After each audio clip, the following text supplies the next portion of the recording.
एक जंगल के पास एक छोटा सा गांव था। इस गांव में राजू नाम का एक किसान रहता था। राजू बहुत मेहनती था और अपने खेत में सब्जियां उगाता था।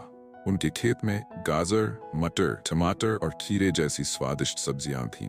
राजू की मेहनत से उसका खेत हरा भरा हो गया। एक दिन जंगल से एक लोमड़ी किसान के खेत के पास आई। लोमड़ी बहुत चतुर थी और उसे सब्जियां खाना बहुत पसंद था। जब उसने खेत में गाजर देखी तो उसके मुंह में पानी आ गया।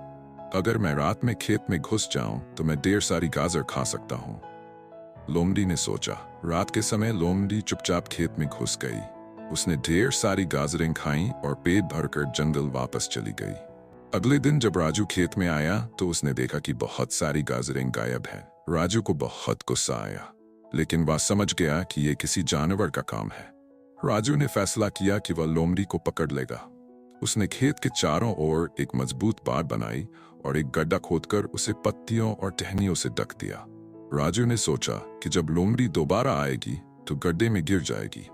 अगली रात लोमड़ी फिर से खेत में आ गई, लेकिन इस बार वह बाड़ के करीब पहुंच गई और उसे गड्ढा मिल गया।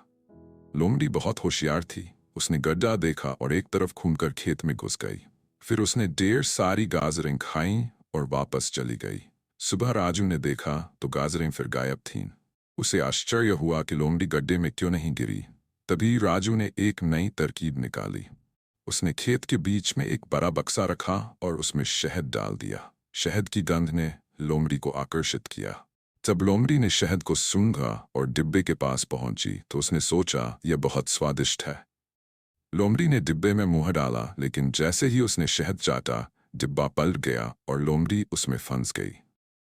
लोमड़ी ने बाहर निकलने की बहुत कोशिश की, लेकिन वह बाहर नहीं निकल सकी।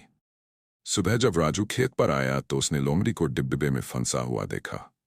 लोमड़ी ने राजू से माफी मांगी और कहा, मुझे माफ कर दो, मैंने तुम्हारी गाजर खा ली। मैं फिर कभी तुम्हारे खेत में नहीं आऊंगी। राजू ने लोमड़ी